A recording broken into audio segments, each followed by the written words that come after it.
So now what can you do in each grade? It's 9th and 10th grade. Okay, first thing is program of studies. I talked a little bit about this. I think at this level, because we're not talking APs, I still stand by the advice I've been dispensing for years, and that is take the most rigorous curriculum offered to your child. So if they say, we're going to recommend it for honors, but sort of on the borderline, your call, put them in honors. You can always move down. It's much easier to move down than move up. Okay? If you put a kid in regular and after a month they're bored or they're getting an A and you want to move up, and have you ever tried to have a kid in a regular section go into honors? It's like you need a federal edict to get that done. You have to meet with all kinds of people and get paper signed and stamped. Whereas when you have a kid in an honors class and you call and say, it's just too hard, this kid's killing himself. You know, we're going to have to put her in more therapy.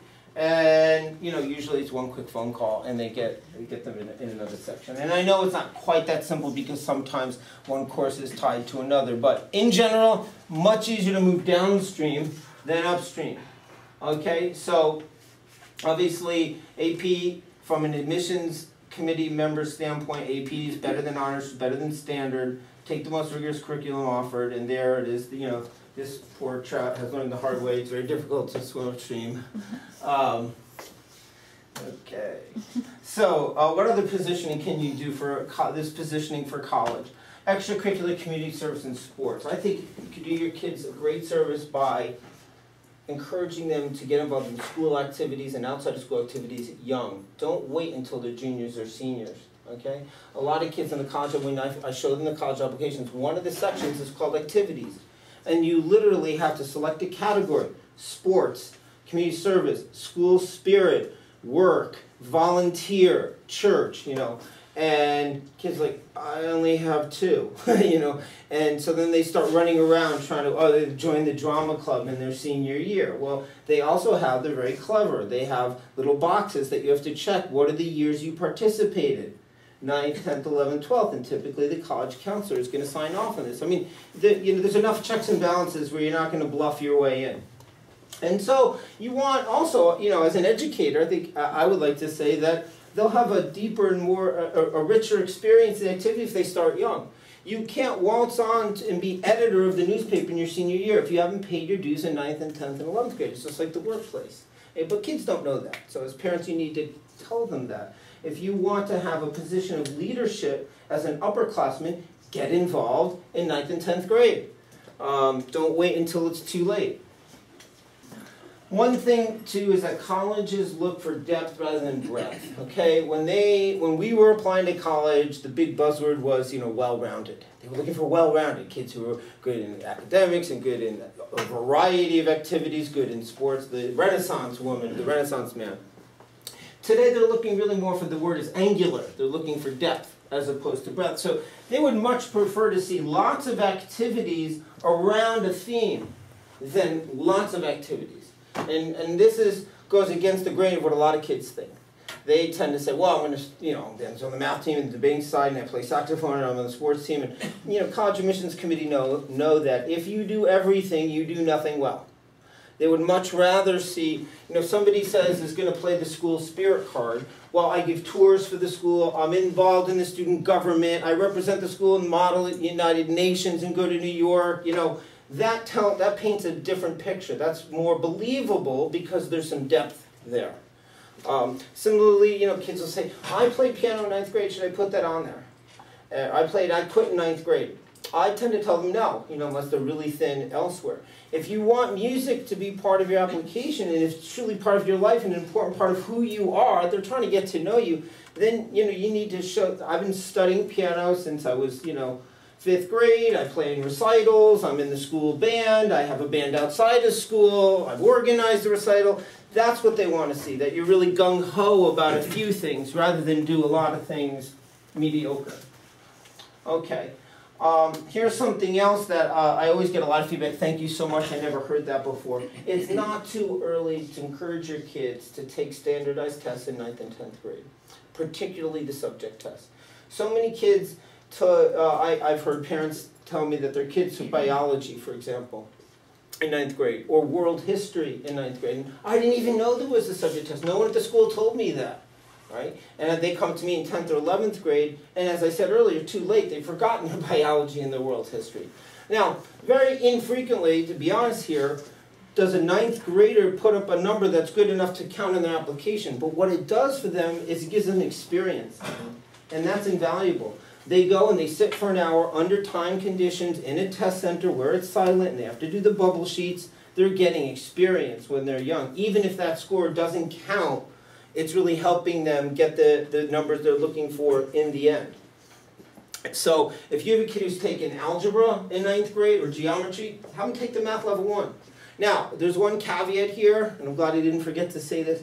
If you have a child who is at or maybe slightly below grade level, and who you think may not perform well on the test, let me rephrase that, perform poorly on the test. You don't want to discourage them by giving it too soon.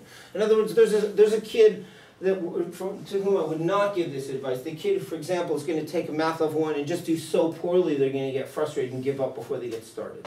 Now, you know your children much better than I do. If they're a good math student, let them take a shot at it. And I would absolutely tell them, we have no expectations. So this is practice. Isn't this great? You can take this with no downside. If you do well, it counts. If you don't do well, it doesn't count. As a teacher, again, for 20 years, the most popular announcement I ever used to make in the classrooms was, this is a freebie test. If you do well, I'll put it in the grade book, it'll count. If you don't do well, it never happened, I won't even record it. And I was like, yay! You know what I mean? And that's what these subject tests truly are.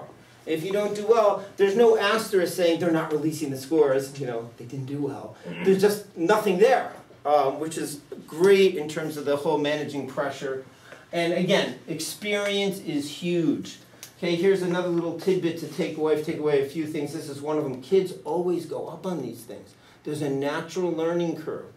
It's a very unnatural thing to sit and take a standardized test. That's not their experience. Their experience is 42 minutes with all their friends around and a little bit of talking and jostling.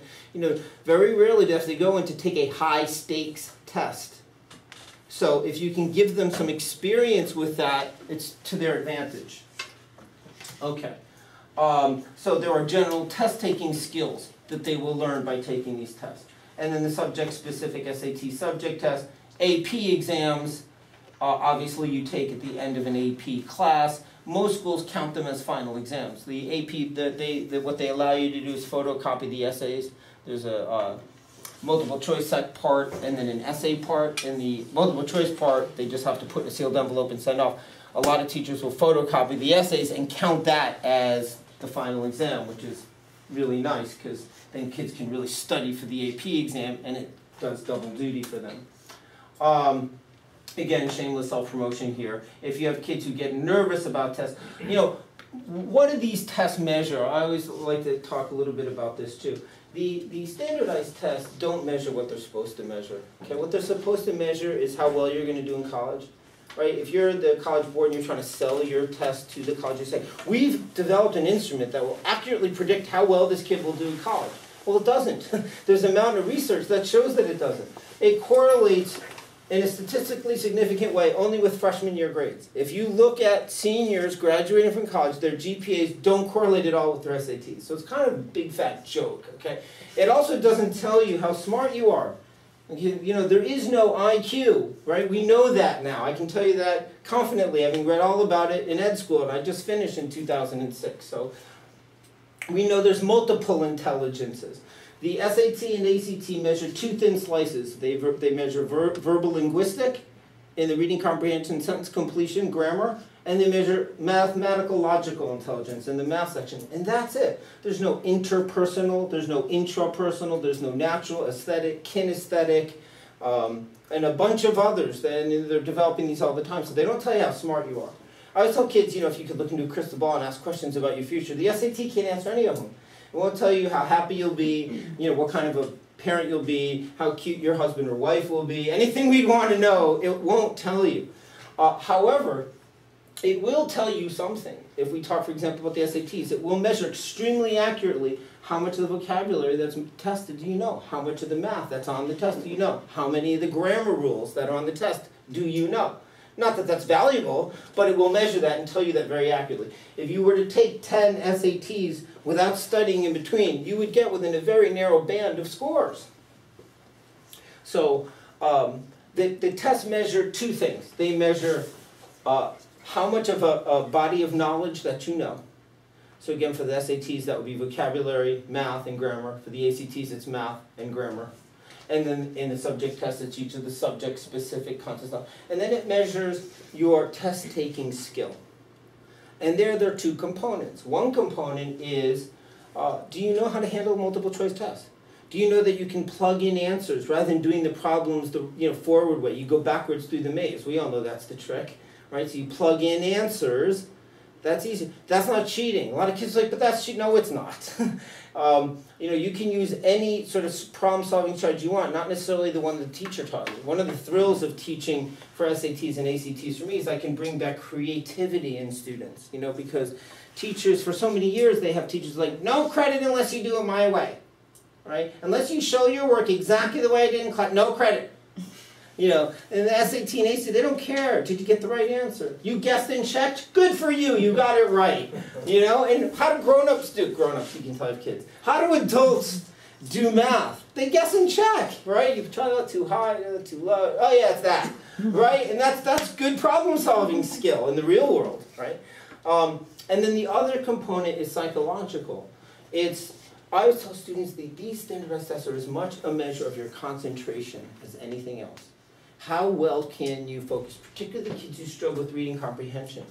When we actually take apart a passage and we look at it and say, are the concepts really difficult here? Is the vocabulary really difficult? Like, as we read it slowly together in the calm quiet of my office, is it really that hard? No, right? And so what it really is that they're tuning out. They're not focusing. And there's a lot of reasons for that. One is it's a 3-hour, 40-minute test. It's a marathon. You get tired. You want to take little mental vacations. So I try to train them. You take mental breaks between problems, not during them. That's a skill that you acquire with practice. Right? You do 5 problems. You're like, and then it's also doing these breathing techniques and these little 20-second meditations that you're sharpening your axe.